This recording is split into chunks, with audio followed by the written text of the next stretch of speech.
Bank rate cuts boost optimism for 2025. Welcome to November and December's property market update. 23% increase in buyer demand versus what we saw a year ago. And I think you'll agree, Emma, it's essential to see an increase in buyer demand. It is absolutely essential, especially with the fact that there's more properties on the market now than there has been for a whole decade. New sellers coming to market are encouraged to be really sensible around their pricing. And I think this is really important owing to the fact that buyers are absolutely spoilt for choice with how many properties are on the market at the moment. Yeah. As mentioned at the start of the market update, the Bank of England have reduced the base rate twice so far this year. Emma, what impact have we started to see throughout November and December of that? The impact's been the fact it's put some confidence back in the market. Properties are still gradually moving, but with the rates coming down, it's instilled confidence in buyers that they could potentially get more property for the value that they've got, but also puts in a really good place ready for 2025. Yeah, it's positive news, Yes. Isn't it? Yeah. So now let's take a snapshot of our local market.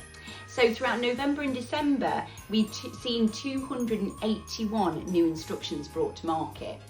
We've seen 255 sales, and here's the one.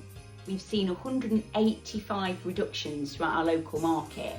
Emma and I took a second to look at our figures from November and December last year. Now we saw 107 reductions in the same period. So quite clearly, people that are in the market today are motivated by the increase in buyer demand. And because of that, they're starting to reduce their asking price in the hope of seeing a sale early part of next year. So that's really encouraging. It is, and there is still 1,568 properties available on the market alone. So I'm sure when you're driving around looking at the Christmas lights, looking at the decorations that we all have, I'm sure you'll notice how many boards are actually up in the area at the moment. Yeah, for sale boards. Yeah, I think you said the other day that you drove down one street and you'd seen 8 for sale boards. Yes. So yeah, you can see it, you can feel it, it's out there. There's a lot of property available, but there's also a lot of active vendors in the market that are reducing their prices to take advantage of the buyer demand. So we are experiencing two speeds of seller at the moment. We're experiencing the seller that's entering into the market with no time pressure at all, and they're really keen to hold out for maximum price on their property. And the other type of seller is one that actually you're experiencing a bit more than me at the moment, aren't you, Emma? That type of seller is swiftly looking for the sale to proceed. That could also include the price reductions too that we've seen. A note that is also worth mentioning to new sellers and existing people that are on the market is that we do predict that you will see a higher volume of activity and viewing requests from buyers that actually haven't sold their own home. Why is that? Why are people interacting with houses despite the fact they've sold their own home? And I think the reason is that people still want to find their dream home. They might not be quite confident yet to put their property on the market for sale, or they're expecting to find that home and then put it on from that point onwards. Yeah, I think as well, Emma, and both of us have talked about this, because of the overwhelming quantity of choice in the market, people almost feel duty bound to go out there and see what's available before putting their own home on the market. And Emma and I have talked about this long and hard. We genuinely feel that buyers who haven't marketed their property and who haven't sold are still a really good, credible buyer.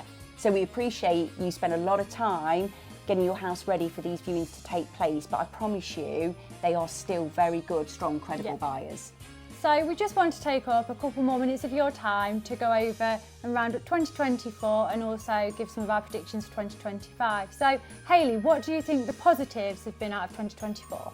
I think positives. So look, we talked about it a lot. Our magic number is 23. There's a 23% increase in buyer activity.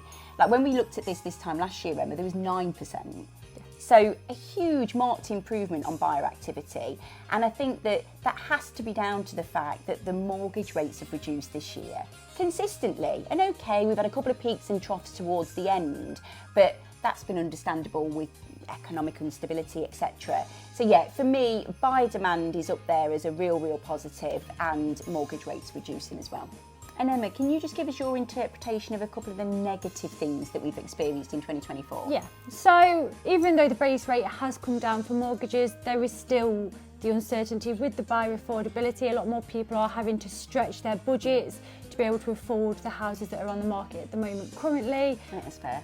But I also think a massive thing this year, we've had so much change in the economy, not just in Britain, but also across the world too. Yeah. You've had Donald Trump, we've had our election, so it has been quite an uncertain time for the market in general. So the hope is that 2025 comes and things start to settle out and mellow.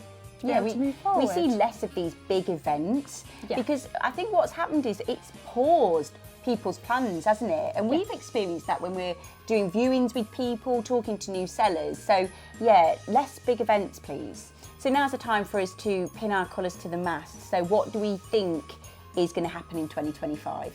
So there will be a growth in houses coming to the market. Ultimately, I think what buyers are then going to start looking for is sellers who are actively looking to sell.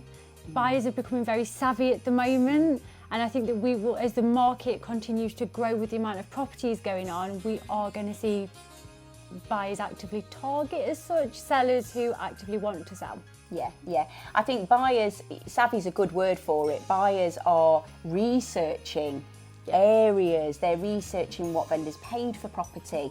And I think it's because of two things. I think, one, there's a lot of choice, so they've got to kind of drill that down a little bit, but also their budgets are so restricted. They've got to find their dream home within the realms of affordability. Yeah. So I think Emma and I both agree we're going to see a huge rise in properties coming to market, and that overwhelming quantity is going to fill up even more, but that means it will continue to be a buyer's market. Yeah, definitely. And with the stamp duty changing in the first week of April, I do think that we're going to see an increase in the first quarter of 2025 in properties completing through the market. What are your thoughts on it, Hayley? Yeah, I think we're already finding that people are talking about dates for sales that we've tied up in November and December because they do want to get completed early part of next year. So for those of you out there that have agreed a deal recently, I'd probably encourage you to whip the Christmas tree down not much after the 25th and get your packing boxes ready. Because yeah, we've got a lot of motivated buyers that are wanting to complete in the first quarter of the year. So we do also predict that interest rates in 2025 are going to naturally moderately come down. Yeah, I think interest rates are going to reduce, I do. And I know this is a bit controversial, but I think what we will see during the course of next year is a slight increase in house prices. Yeah. And I know that sounds really contradictory because everything we've talked about today has been around houses reducing, overwhelming quantity of property, buyer's market. But I do think that when those interest rates start coming down, we will see a slight upturn in those house prices. So thank you for watching our roundup of 2024 and our predictions of next year. And also thank you for all your support this year as well. You are absolutely amazing, each and every one of you. And if you don't follow us already, please reach out and follow us. We've got some really big plans for 2025. There'll be lots of tips coming your way to help you buy and sell properties and navigate the market how it is at the moment. So hit that like button.